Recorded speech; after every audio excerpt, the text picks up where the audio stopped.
We'll start with Justin Jackson. Coach, two questions. I think like the last 4 minutes, Iowa State doesn't score a field goal. Anything there defensively that you guys changed? And then a second question, just the way that Bolton played for them. What kind of challenges did he give you tonight? Well, answer your first question, survival. Um, we switched more at those last 3 or 4 possessions. We switched every ball screen, but um, this has been a habitual problem. I mean, if you go back and look at points in the paint, it's been habitual from South Dakota on. And I'm sorry, Justin. What was your other question? Just Bolton. Bolton. Yeah, Bolton, what he did for them, the challenges he presented. Well, he drove past us. He shot it over us, and I mean, he made some hard shots.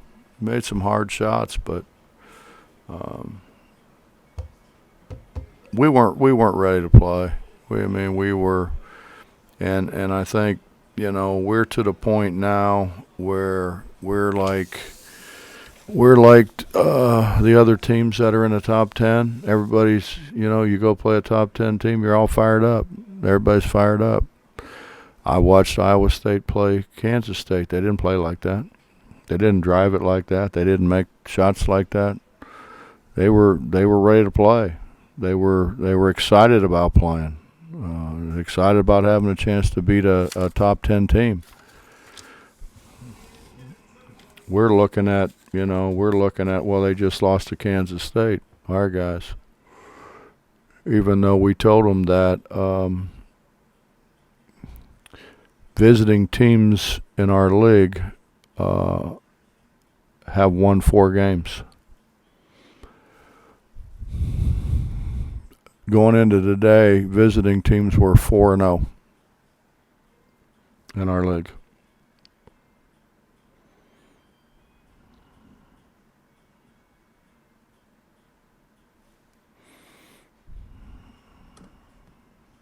Go ahead, Ryan Pritt.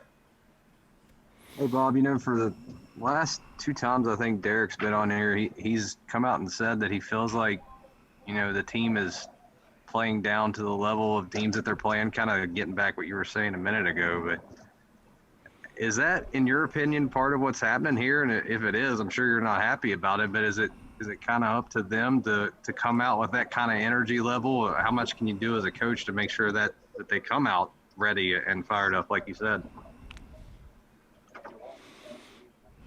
I mean, we try. I mean, you try to show them. The good things that the opponent does, but I mean, they're coming off of just losing against K-State. They lost, I think, to a non-Division I team earlier, I believe. And our guys know that, and so I think it's human nature that you don't give them the respect that they deserve, and we didn't. And we weren't ready. I knew we weren't ready in warm-ups. We did everything that we could do to try to get them ready and prepare them, but you can't go out and guard the ball for them. We didn't guard the ball.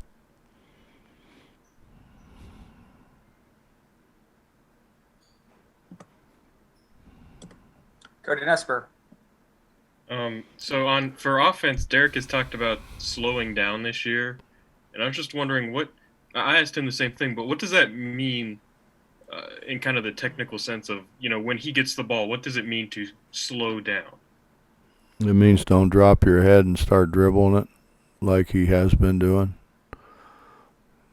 You catch the ball and you quarter and you see if there's help coming and how your man's playing you, and we've got him slowed down, or we had him slowed down anyways at the free throw line, and he's shot free throws so much better since he slowed down. And Derek gets to being like a whirling dervish in there, and I think the generally the result is a turnover. So we're trying to get him to slow down, read the defense. I mean, and if he would do that, in quarter and make some good passes out, and our perimeter guys make some threes from his passes, then they wouldn't run in and triple team him like they've been doing. Kevin Kinder. Coach, the problem of taking teams lately, it's not just your team, obviously. It happens all the time. It seems like it happens a little bit more and more. Is that just the state of today's player? Is that something that that there's not a fix for? That's been going on for a long time. A long, long time.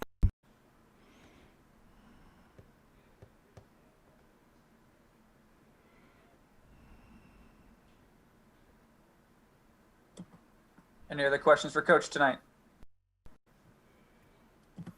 Go ahead, Cody. Is there any sort of reason to the change in free throw shooting from the first half to the second, or is that just kind of, I don't know, random chance? Desperation. We had to make them. Had to make them to stay in the game. That's concentration. You know, you stand up there, when you got to make them. I mean, Derek yanked a couple at the end that could have put the game away. It wouldn't have been as much of a nail biter, and we wouldn't have had to make the defensive plays that we make if he stands up there and makes two. But they were both short. He kind of yanked them both. It happens. It's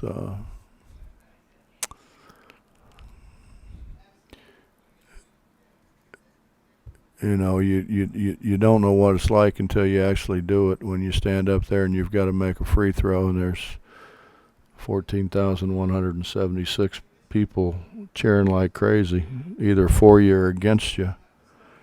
And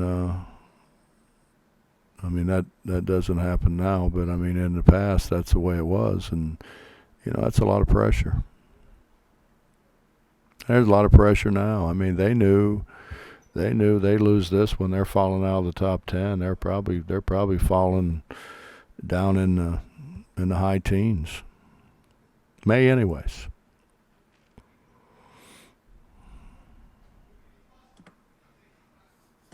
Ryan Pritt.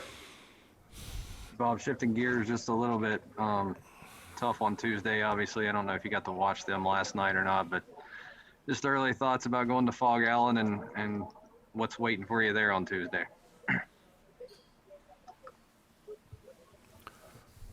Well, they're good. They're talented. That's a huge win for them in Lubbock.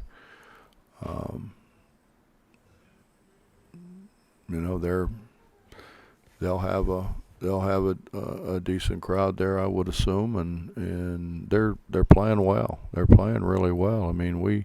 If you look at our loss against Gonzaga, it's a block charge call away from maybe us winning the game. And you look at their game against Gonzaga, it's kind of the same way.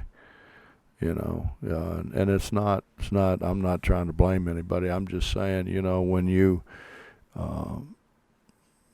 today, we thought we had taken a charge, and his heel was above the line.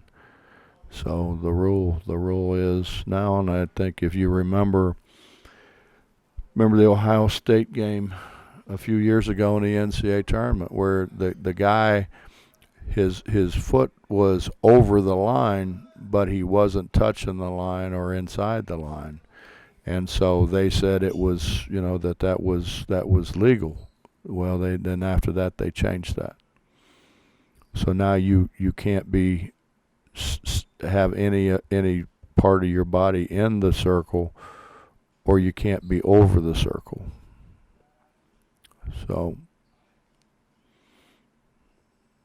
and it's hard. So, the game's good. Those are really good athletes out there, and the game's going pretty fast.